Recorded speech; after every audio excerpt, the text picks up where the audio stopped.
할렐루야. 오늘도 하나님의 말씀 가운데 또 우리 사랑하는 청년들 그 말씀 붙잡고 또 승리하시는 귀한 하루가 되기를 주님의 이름으로 축원합니다. 자, 오늘 하나님의 말씀은 마태복음 26장 17절에서 35절까지 말씀입니다. 자, 오늘 보면은 이제 예수님께서 이제 예루살렘 성 안에 유월절 식사 준비를 이제 제자들에게 시키는 그런 명령하는 그런 장면이 있죠. 그래서 이제 주님과 함께 마지막 식사하는 그런 장면, 그 다음에 예수님을 배반할 그 가룟 유다의 그 배반 예고, 그 다음에 이 성만찬을 제정하는 그런 장면이 있습니다. 그러고 나서 제자들의 배신 예고, 부활 예고 같이 이렇게 있는 그런 장면이죠. 자, 먼저 주님은 유월절 그 음식 준비를 하려는 제자들에게 이렇게 말씀하세요. 성안 아무에게나 가서 때가 이르렀으니 유월절을 지킬 수 있도록 그렇게 하라. 이제 명령하셨지만 사실 이제 부탁하신 거죠. 그런데 놀랍게도 이제 제자들이 이 주님의 말씀 앞에 순종하게 되니까 성 안에서 이 유월절 음식을 같이 나눌 수 있는 그런 장소가 마련되었습니다. 자, 이러한 장면들은 어떤 것을 연상을 시키냐면 마치 출애굽 전날에 하나님께서 명령하셔서 유월절 어린 양을 잡아서 온 식구들이 함께 나눈 그런 장면이 있죠. 바로 그 장면이 이제 연상이 되는 거예요. 마치 예수님께서 유월절 어린 양이 되셔서 온 인류 모든 영혼을 향한 희생과 이제 구속, 진정한 자유를 향한 유월절 어린 양이 되신 그런 장면들을 우리가 생각할 수가 있습니다. 모든 사람을 위한 하나님의 그 구원 계획이 조금씩 이루어져가는, 준비되어져가는 그런 장면이라고 할 수가 있는 거죠. 자, 그러면서 이제 주님은 곧 나와 함께 그릇에 손을 넣는 그 자가 나를 팔 것이다 라고 지금 말씀하세요. 그런데 이 말은 누구에게 한 거예요? 바로 이 가룟 유다죠. 가룟 유다는 또 뭐라고 그럽니까? 주님, 저는 아니지요 라고 이렇게 이야기를 하는 거죠. 예수님의 그 마지막 경고와 이 안타까운 예수님의 그래도 그 영혼을 긍휼히 여기는 그 마음을 가룟 유다는 마지막까지 끝내 거부하고 맙니다. 그 전에도 몇 번 경고를 했지만 이미 가룟 유다의 그 마음 가운데는 사탄에게 그 권세가 넘어가 버리고 말았어요.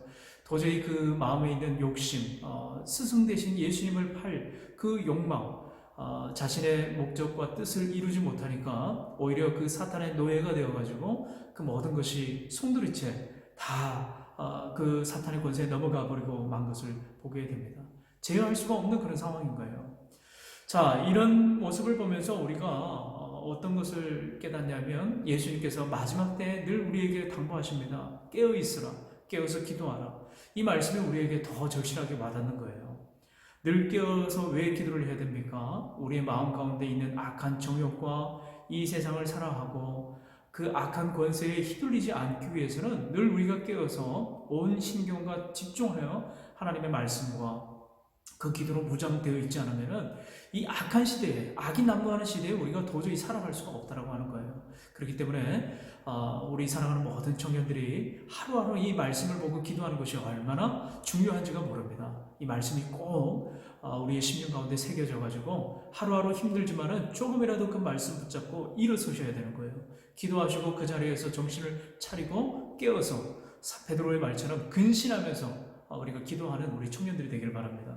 자, 이제 주님은 성만찬 제정을 하십니다. 26절에서 28절까지 말씀인데요. 떡을 가지고 축복하시고 떼어 제자들에게 주시며 받아서 먹으라. 이것은 내 몸이니라 하시고 또 잔을 가지사 감사기도 하시고 그들에게 주시며 이르시되 너희가 다 이것을 마시라. 이것은 죄 사함을 얻게 하려고 많은 사람을 위하여 흘리는 바 나의 피 곧 언약의 피니라 라고 이렇게 말씀을 하십니다. 자, 그렇습니다. 오늘 우리가 교회에서 성만찬 예식을 절기 때마다 혹은 어떤 교회에서는 매월 마지막 주에 또는 매주에 이렇게 하는 경우도 있어요. 자, 이런 성만찬을 하신 이유가 뭘까요? 바로 예수님께서 이렇게 하라고 명령하셨기 때문에 하는 거죠. 주님께서 우리를 위해서 찢기시고 흘리신 그 피와 몸을 생각하면서 우리가 그 성만찬에 참여하는 거예요.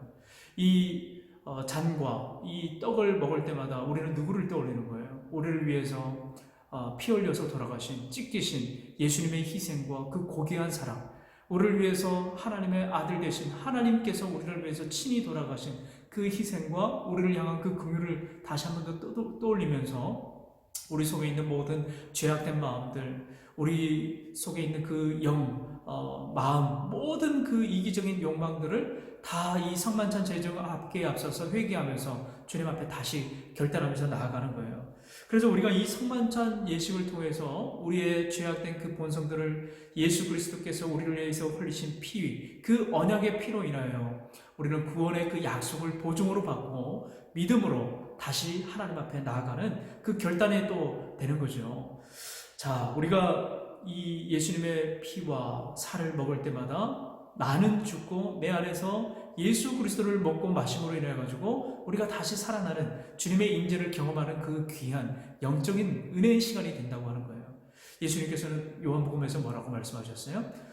예수님은 하늘에서 내리는 생명의 떡이라고 본인 스스로를 그렇게 말씀하셨어요. 당신이 생명의 떡이다. 그래서 나를 먹는 자마다 살아날 것이다 라고 그렇게 말씀하셨습니다. 그렇습니다. 사랑하는 우리 청년 여러분, 우리가 성만찬을 하는 이유가 바로 여기에 있어요. 우리는 예수님을 믿고 나서 이미 구원받은 사람이지만 이러한 기념, 이러한 예수님께서 우리에게 베풀어 주신 그 식탁의 초대를 함으로 인해 가지고 우리는 오늘날도 우리와 함께 하시는 그 예수님을 영적으로 경험하는 거죠.